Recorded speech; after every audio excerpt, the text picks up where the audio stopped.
সঞ্জুর টুকিটাকি থেকে আমি সাজিতে আপনাদের সবাইকে ওয়েলকাম করছি নতুন আরেকটা ভিডিওতে। বক্তার আলীর ঘটকের মতো বেশি বকবক করব না, একবারে সোজা চলে এসেছি ঘটনায়। এক ঘটক বিয়ের ঘটকালি করত।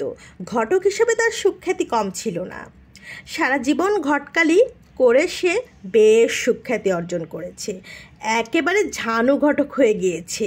তবে তার একটা দোষও ছিল বটে, কথা একটু বেশি বলতো আর কি।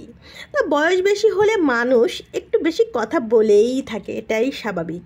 এই বেশি কথার জন্য মাঝে মধ্যে কোনো বিয়েতে সব কিছু ঠিকঠাক হওয়ার পরও কিন্তু ঘটকের অতিরিক্ত বকবকনির সব কিছু গুবলেট হয়ে যেত। সেজন্য কেউ কেউ তাকে পেসাল্লা ঘটক, আবার কেউ বা তাকে বক্তার আলী ঘটক বলেও চিনত। সেই বক্তার আলী ঘটক এক বিয়ের ঘটকালির জন্য নিযুক্ত হয়েছে। ছেলের পক্ষই তাকে নিযুক্ত করেছে। হিন্দু পরিবারের বিয়ে। ঘটক আর ছেলের জ্যাঠা বিয়ের কথাবার্তা বলতে গেছেন।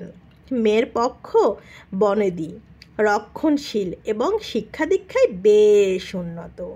কনের বাড়িতে যাওয়ার পর দুই পক্ষের কুশল বিনিময়, ছেলের জ্যাঠার পক্ষে কোনো কষ্ট হয়েছে কি না এইসব কথার পর আপ্যায়ন পর্ব শেষ করে মেয়ে পক্ষ আসলো, কথাবার্তা বলতে চাইলেন। মেয়ের বাবা জিজ্ঞেস করলেন তার ছেলে লেখাপড়া করেছে কদ্দূর। ঘটক সে তো মেলা পাশ দিয়েছে, আর বছর বিলাত যাবে। তাইলে বিলাত ফেরত জামাই পাবেন আপনারা, সে কি সোজা কথা নাকি? তাই বিলাত যাবার আগে সে তো ইংরেজির জাহাজ। সেদিন হয়েছে এক মজার কাণ্ড।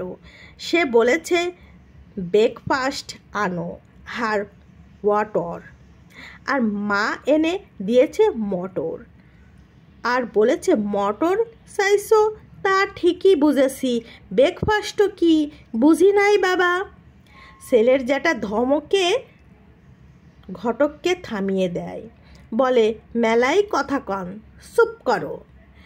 মেয়ের বাবা জিজ্ঞেস করে আমরা সনাতন হিন্দু পেঁয়াজ টিয়াজ খায় না, ছেলেও না খেলে ভালো হয়।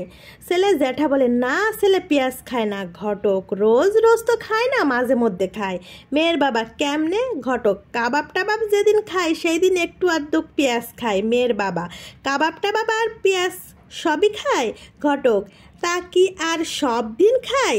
যেদিন একটু ড্রিঙ্ক করে সেই দিনই কাবাব পেঁয়াজ এইসব লাগে। মেয়ের বাবা সর্বনাশ, ছেলে ড্রিঙ্কও করে? ঘটক ছেলে বিলেতে যাবে, তাই সাহেবে অভ্যাস রপ্ত করতে যাচ্ছে, তা না হলে পার বাঙ্গল বলবে সাহেব শুভরা। মেয়ের বাবা দাঁড়িয়ে জোর হাত করে বললেন আপনার এবার আসুন, এ বিয়ে হবে না।